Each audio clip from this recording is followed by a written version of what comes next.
नमस्कार दोस्तों, स्वागत है आपका मेरे चैनल नॉट ओनली एस्ट्रो पर। और एक बार फिर से मैं अपने यूट्यूब चैनल पर आपके सामने हाजिर हूँ अपने रोचक ज्योतिष के विषय को लेकर। और जैसा कि आप लोगों को विदित है कि मैंने अपने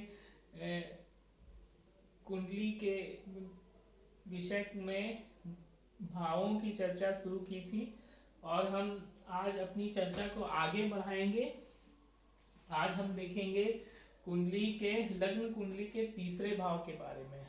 लग्न कुंडली का तीसरा भाव दोस्तों, जैसे कि कुंडली में 12 भाव इम्पोर्टेंट होते हैं, उसी तरह लग्न कुंडली का तीसरा भाव भी इम्पोर्टेंट होता है।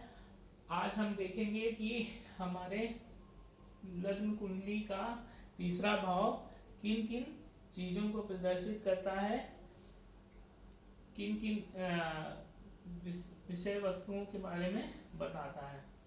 ठीक है दोस्तों, आज हम अपने भावों की चर्चा में आगे बढ़ेंगे। चलिए शुरू करते हैं अपने वीडियो को।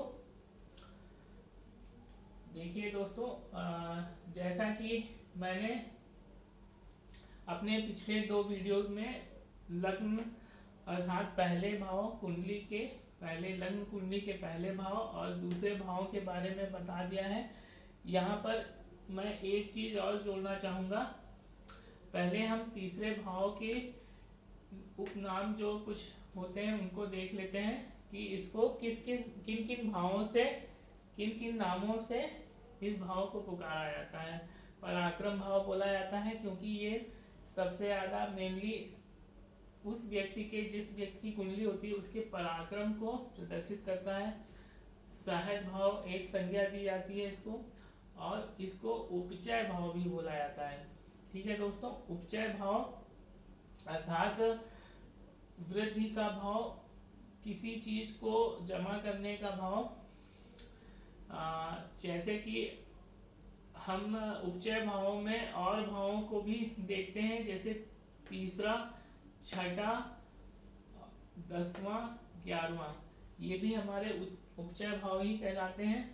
ठीक है, उपचय भाव में दोस्तों जो अशुभ ग्रह या पापी ग्रह होते हैं वो पावरफुल हो जाते हैं। तो ये हमारे ज्योतिष का एक मूल सिद्धांत है कि उपचय भाव में अशुभ या पापी ग्रह बली होते हैं।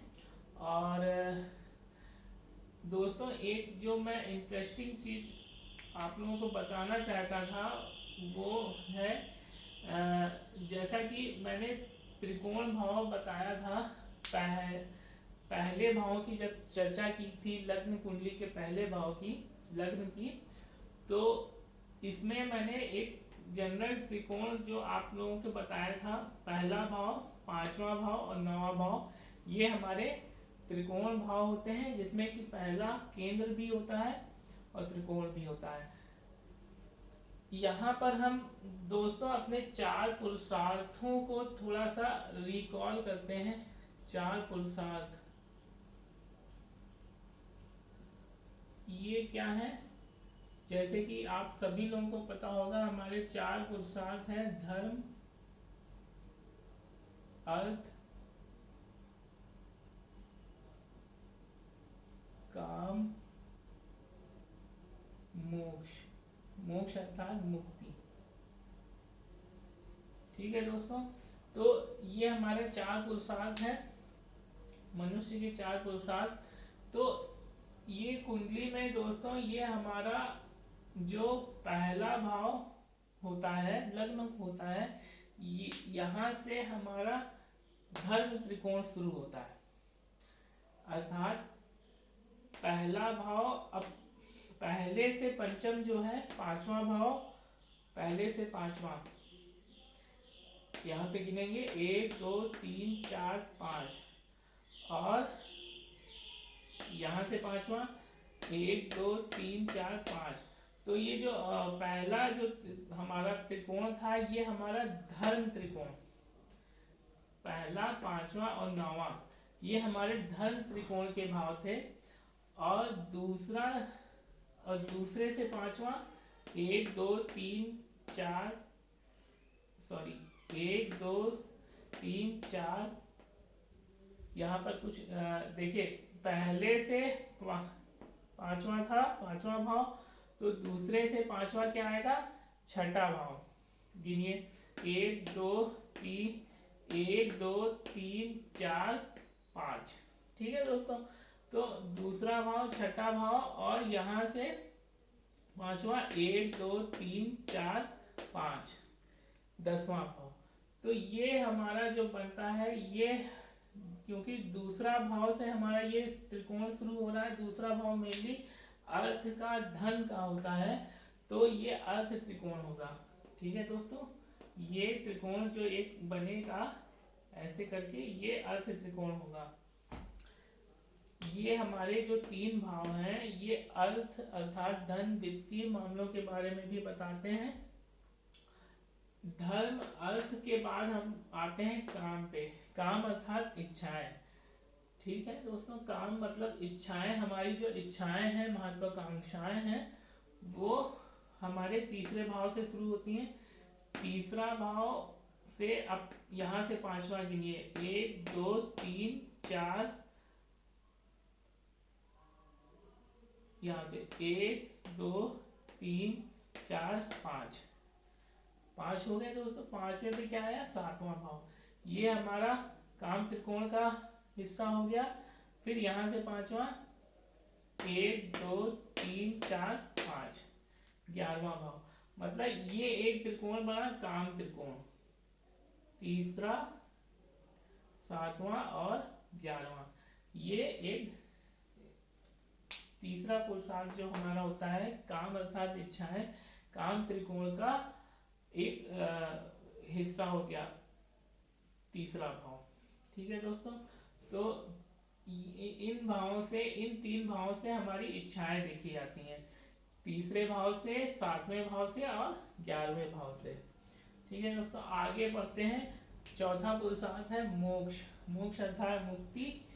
तो ये यहाँ से शुरू होगा, चौथा भाव, और चौथे से पांचवा 1 2 3 4 5, मतलब आठवां, चौथा, और यहाँ से पांचवा 1 2 3, यहाँ से गिनते हैं दोस्तों, ये मुझसे गलती हो जा रही है, सॉरी।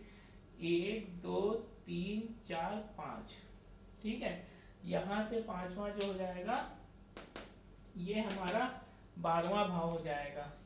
ठीक है, तो ये हमको जैसे कि पता भी है कि 12वां भाव मोक्ष का होता है, और ये हमारा जो त्रिकोण बना, चौथा, आठवां और 12वां, ये त्रिकोण, ये हमारा मोक्ष त्रिकोण हो जाएगा कुंडली में। तो ये आज मैंने अपने विषय में 4 पुरुषार्थों के बारे में बताया, इनके कुंडली से संबंधित जो चारों त्रिकोण होते हैं ये बताए आप लोगों को। पहला धर्म त्रिकोण, दूसरा अर्थ त्रिकोण, दूसरे से, छठे से और 10वें से, तीसरे से और 7वें से और 11वें से काम त्रिकोण अर्थात इच्छाओं का भाव, और फिर मोक्ष त्रिकोण चौथे से, 8वें से और 12वें से। ठीक है दोस्तों, तो ये कुछ बेसिक चीजें हैं जिनको हमको ध्यान में रखना है। इसके बाद जो और बेसिक चीजें हैं ये मैं आप लोगों को बताता हूँ। जैसे हमारे तीसरे भाव की चर्चा हो रही थी, लग्न कुंडली का तीसरा भाव किन किन की चीजों को प्रदर्शित करता है। तो सबसे पहले वो हमारे साहस और पराक्रम का भाव है, जैसा कि इसका नाम भी पराक्रम भाव पड़ गया है। और दूसरी बात, ये हमारे छोटे भाई बहनों के बारे में बताता है, छोटे भाई बहनों के बारे में, छोटे मित्रों के बारे में, जो हमसे उम्र में छोटे होते हैं, उन मित्रों के बारे में बताता है, मित्रता का भाव है। और पड़ोसियों के बारे में भी बताता है, दूसरा भाव भी पड़ोसियों के बारे में बताता है। और ये क्योंकि लग्न के पास का ही भाव है, बहुत ज़्यादा दूर नहीं है, तो ये हमारे कुछ दूर स्थित पड़ोसियों को बता सकता है। इसके बाद हमारे सहकर्मियों के बारे में बताता है दोस्तों, हमारे यहाँ जो नौकर चाकर इत्यादि काम करते हैं उनके बारे में ये भाव बताता है तीसरा भाव। और अगर हमको अपनी मूल अभिरुचि हम मतलब हमारा जो सबसे ज़्यादा जो मेन इंटरेस्ट है वो कहाँ है, हमारी इच्छा शक्ति कहाँ पर है, ये बताता है तीसरा भाव। हमारे व्यवहार के बारे में बताता है, साहस पराक्रम जैसे मैंने बता दिया। व्यवहार, हमारा व्यवहार कैसा है, किस तरफ हमारा रुझान है, और हमारी महत्वाकांक्षाएं क्या क्या हैं, हमारी इच्छा शक्ति, हमारी लग्न किस तरफ है, और झुकाव किस तरफ है। एक ही बात है दोस्तों, ये हमारे तीसरे भाव से पता चलता है, कुंडली के तीसरे भाव से पता चलता है। इसके बाद क्योंकि देखिए यहाँ पर एक कॉन्सेप्ट है कि कोई भी भाव अगर है उससे अगर एक पीछे वाला भाव, अगर हम तीसरे भाव की चर्चा कर रहे हैं तो ये देखेंगे कि ये भाव किस भाव से 12वां पड़ रहा है, मतलब किस भाव से एक भाव पीछे है। जैसे लगन से एक भाव पीछे 12वां भाव था, मतलब ये पहला भाव और इससे पीछे वाला भाव 12वां भाव, वो लगन की हानि का मतलब लग्न क्या था, लग्न पहला भाव जो था वो हमारे शरीर को बताता था, हमारे पर्सनालिटी को बताता था। तो जो 12वां भाव था वो हमारे शरीर की हानि का भाव था, हमारे शरीर की हानि का भाव हो जाता है। उसी तरह चौथा भाव अगर हम देखें चौथा भाव, तो चौथे से 12वां, चौथे से एक पीछे कौन सा है, तीसरा भाव। हम तीसरे भाव की चर्चा कर रहे हैं, तो ये किस भाव से 12वां है, चौथे भाव से। और चौथा भाव क्या है, हमारे सुख का भाव है, हमारी माता का भाव है। चौथे भाव से हम अपनी माता को, अपने सुखों को देखते हैं, तो उससे 12वां भाव इसकी हानि हो का भाव हो जाएगा। जैसे ये शरीर था तो शरीर की हानि, इससे पीछे वाला मतलब इससे 12वां, तो इससे पीछे वाला तीसरा भाव इसकी हानि, इसकी हानि मतलब सुखों की हानि, माता की हानि।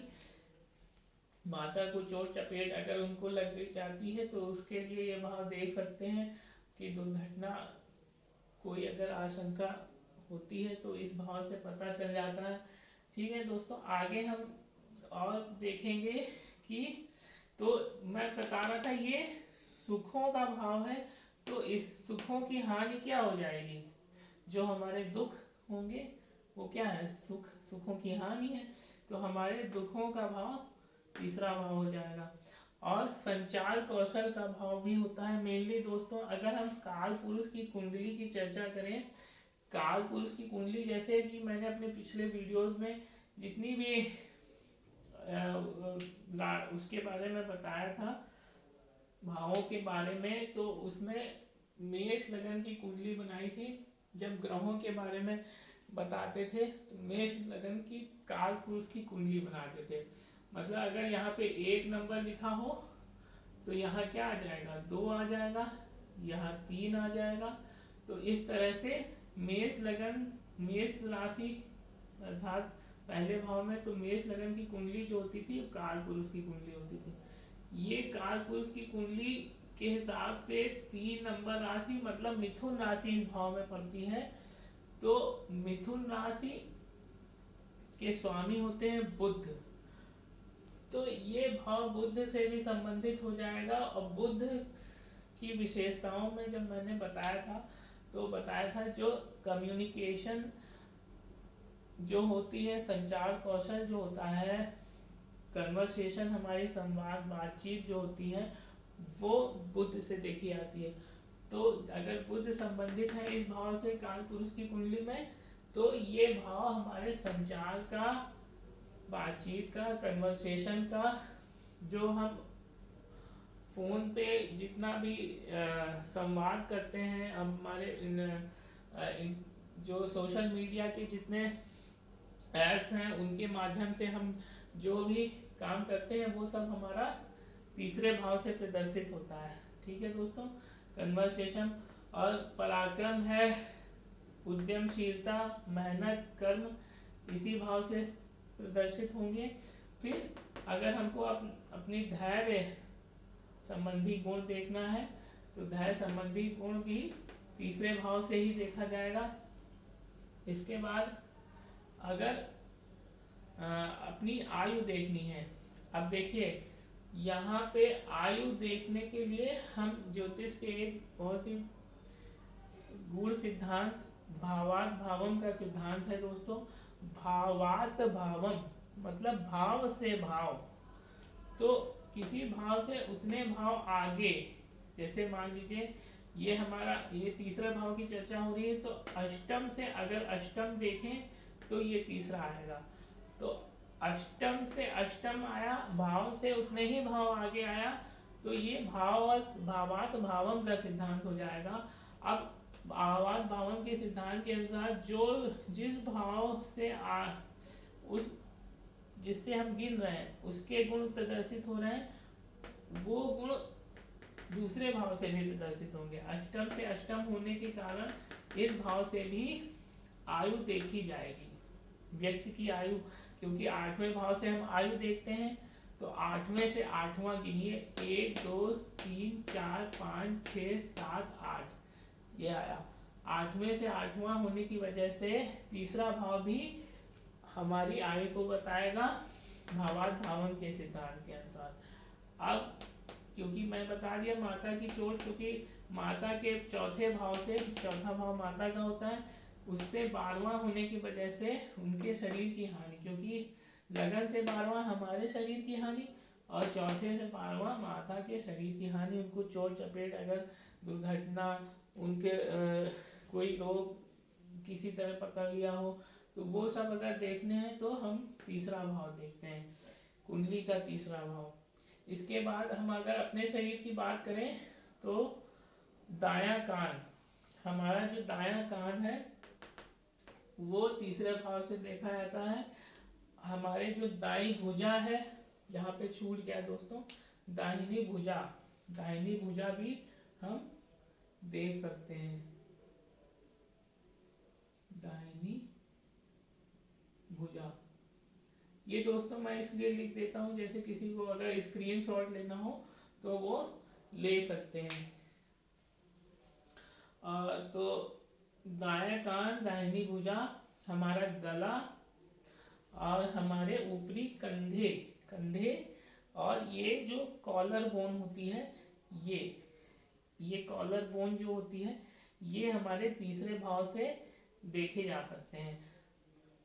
अगर रोगों की बात करें तो खांसी, दमा इत्यादि जो श्वास संबंधी रोग होते हैं वो तीसरे भाव से देखे जाते हैं। और अगर आगे अगर हम फील्ड्स की बात करें तो हस्ताक्षर जो हम लोगों के होते हैं, हैंड रिटन, वो तीसरे भाव से देखे जाते हैं। लेखन कौशल की बात करें अगर, तो तीसरा भाव लेखन कौशल को भी प्रदर्शित करता है। हम अगर हम किसी कोई बुक लिखना चाहते हैं, पत्रकारिता के क्षेत्र में अगर कोई है, तो उसका तीसरा भाव स्ट्रांग होगा, मजबूत होगा उसकी कुंडली का। पुस्तक संपादन, पुस्तक लिखने में, ठीक है, लेखन कौशल में पुस्तक लेखन भी आ जाएगा, संपादन आ जाएगा। सूचना एवं प्रसारण, जो संचार कौशल था उससे संबंधित है सूचना एवं प्रसारण।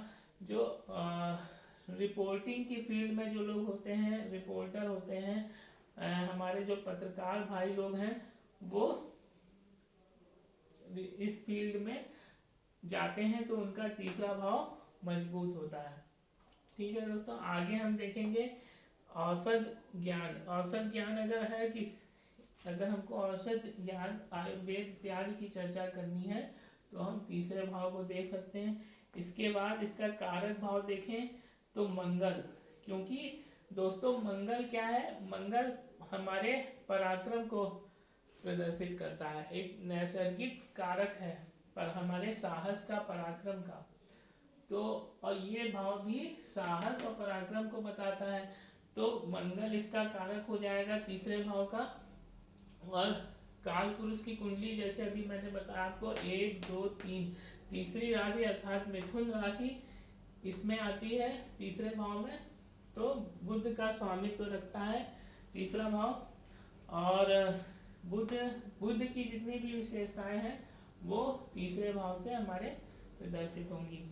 ठीक है, आगे हम देखें, अगर अशुभ या पाप ग्रह, एक जो सिंपल सा कॉन्सेप्ट है ज्योतिष का, अगर अशुभ या पाप ग्रह उपचय भाव में बैठे हों, तीसरे छठे 10वें 11वें में बैठे हों, तो वो शुभ परिणाम देते हैं। ठीक है, अच्छे होते हैं यहाँ के लिए। शुभ ग्रह मतलब अशुभ ग्रह मतलब सूर्य, मंगल, शनि, राहु, केतु, ये अशुभ या पापी ग्रह में आते हैं। ठीक है दोस्तों, सूर्य अशुभ नहीं है, लेकिन सूर्य पापी ग्रहों में बिल्कुल आता है। तो सूर्य, मंगल, शनि, राहु, केतु, ये हमारे अगर तीसरे भाव में बैठे हैं तो अच्छे अच्छे माने जाएंगे। और अगर शुभ ग्रह मतलब चंद्रमा, बृहस्पति, शुक्र, बुध यहाँ बैठे हैं तो कुछ समय बाद वो अपना अच्छा परिणाम देते हैं। ठीक है दोस्तों, तो ये हमारे तीसरे भाव की चर्चा यहाँ पर आज के दिन में पूरी होती है। आज के इस वीडियो में इतना ही। आगे इसी तरह के इंटरेस्टिंग जानकारी के लिए मैं आपको फिर से अगले वीडियो में मुलाकात करूंगा। तब तक के लिए मुझे इजाज़त दीजिए दोस्तों। बहुत बहुत धन्यवाद, बहुत बहुत आभार, नमस्कार।